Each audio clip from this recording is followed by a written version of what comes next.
Hey everyone, I'm really excited for today's video because I'm going to talk all about finding ways to make your home look more expensive, more luxurious, more serene on a budget. I think our space in our home really impacts our moods, how we feel in our space. And so if we can make it more streamlined, more open, more enjoyable to be in, we can improve our quality of life and potentially our mood and our ability to focus and to do the things that matter most to us. I have a bunch of little nuggets, little ideas that could make a big impact on your space. So if you're interested in this, I'd encourage you to stick around to the end of the video. I also want to add, I do feel a little weird saying like, how can we make our home look more expensive? Because I don't like the money focus of that. But I gotta say, isn't there just something to being in a space that feels kind of luxurious or nice? And wouldn't it be great if we could achieve that without having to drop a whole bunch of money? So that's what this video is about.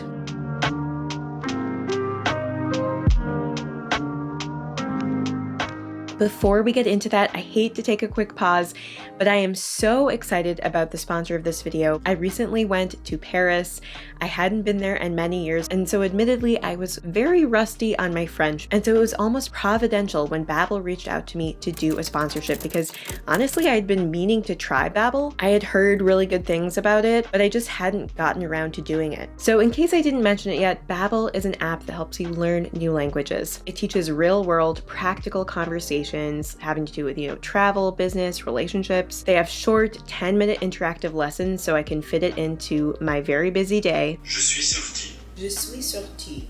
And it has award-winning technology. Lessons are designed by real language teachers. They also have multiple ways to learn through lessons, podcasts, games, videos, and live classes with top teachers. I have to say, j'ai pratiqué mon français avant de voyager à Paris, et quand j'ai voyagé, j'ai utilisé ce que j'ai appris. I'm very cringy about speaking French in this public way, but Babbel helped me gain some confidence. What's great is if you use the link in the description box below, you can get up to 65% off a subscription to Babbel. I know the sponsorship feels a little bit off the topic of the rest of the video, but I couldn't wait to provide all of you with this offer, and so I just threw it in here. I hope that you take advantage of it. Anyway, back to the rest of the video. So let's dive into the ways to make your home look more expensive on a budget. The first strategy is to have less. Do some decluttering, clear out all those knickknacks, create a more streamlined space simply by taking the time to make sure you're decluttering the things that you don't need or want. And if you don't have the time to declutter every bit of your house, just focus first on what's in plain view. Doing that can make a really big difference. I think sometimes the richest people actually have the least stuff because they can go out and buy it at any given moment.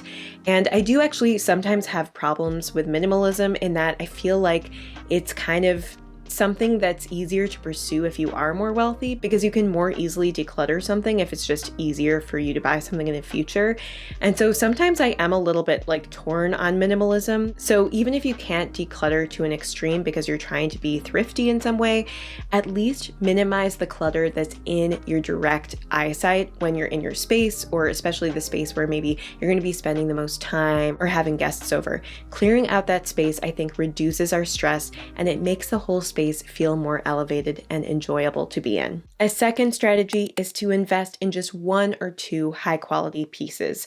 And they can even be secondhand. And it doesn't actually need to be from a super expensive company, but finding those one or two statement pieces that set the tone for the space can make a big impact. It's better to buy just one or two things that are of high quality than to buy a bunch of things that are cheaper and aren't really what you want. A third tip is to have a clear look or vision for your space. Study magazines or Instagram. Find 1 to 3 photos that really encapsulate the vibe or the look that you're going for. Study just those few photos deeply and try to create something similar while also putting your own touch on it. I think having a particular look that you're going for can make a big difference. I personally have tried to pursue a Scandinavian look, which is basically a combination of kind of the Scandinavian and Californian look that's light and airy and kind of open. That's just what I personally like, and I've tried to mimic that vibe in my space. I think it's about paying attention to the details and making sure everything is really consistent with that look that you're going for. And I also have to say,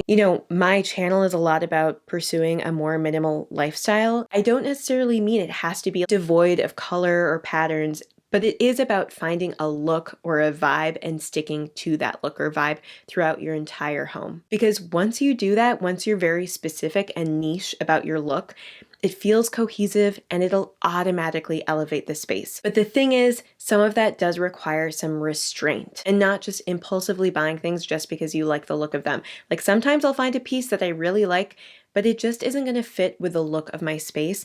And so I remember I don't need to buy it because it's going to affect the overall feel of the space. And that leads me to my next point, which is don't buy it unless it fits in with the room. And part of this is, again, reducing impulsive purchases and being very intentional about what you bring into your space. A fifth tip is to have a solid speaker system. Andy and I, for a while, got a lot of compliments on our music taste when people would come over to our place.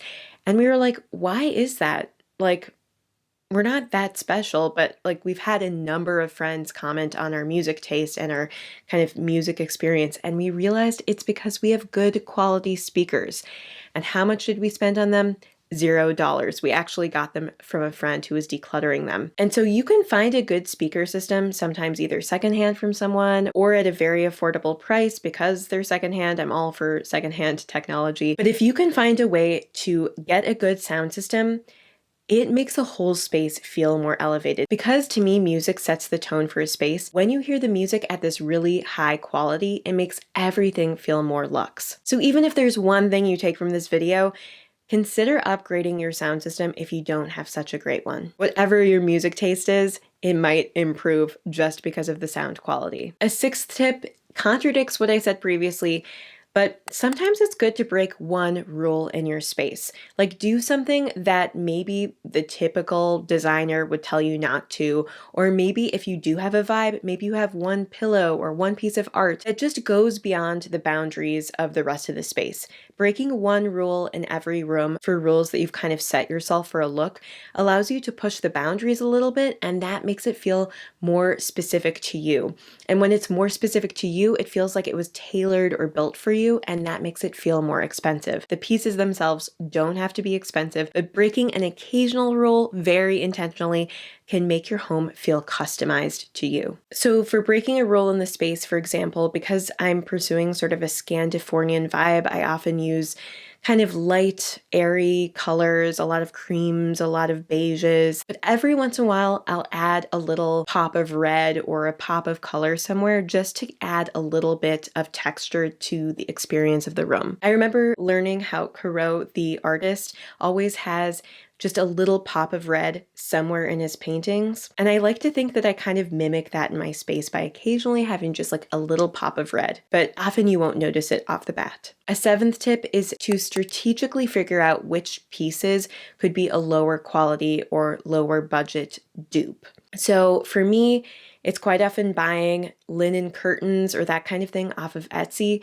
instead of buying the super high-end fancy ones. Find just a slightly more affordable way of getting, say, linen curtains or other linen elements that keep prices down, but do add that beautiful texture that linen has. An eighth tip is to where you can get real or vintage art. I love going to thrift stores and finding original art pieces there. And you can even make some art yourself if you're really on a budget. That can become a fun activity, but having real art, not mass distributed art, gives your space that customized, bespoke feel. A ninth tip is to consider comfort and flow. Sometimes we focus too much on how things look and not enough on how they feel. When you go into the space, do you want to sit in your chairs or on the couch? Are they comfortable?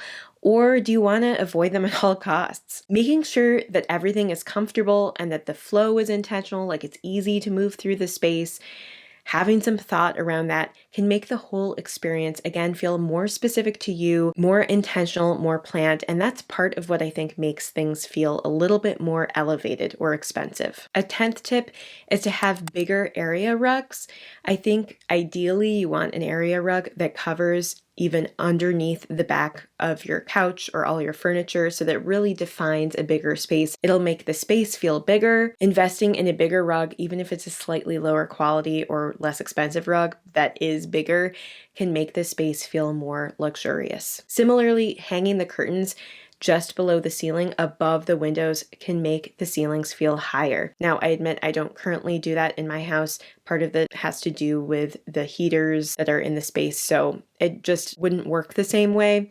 But that's another quick strategy to make the space feel bigger. An 11th tip is to find a quality vintage shop near you. Finding that spot that's going to have all those like hidden gems, it makes such a big difference. And truly, buying secondhand is a wonderful way of being a little bit more environmentally friendly and finding those standout pieces that really give character to your home. And to me, that character and that feeling of a story that your home is telling will make the whole space feel more individualized and therefore more elevated and expensive. I think that's an overall theme here is make your space tailored to you. Make it yours. Make sure you have a vision and a vibe and an energy that you want to create when people come into the space. There are affordable ways of doing that, especially if you're able to be patient or are willing to purchase things secondhand. So those are my ideas for making your home feel a little bit more luxurious. If you have any other ideas, please share them in the comments below. I am all ears. If you enjoyed this video, please hit the thumbs up button.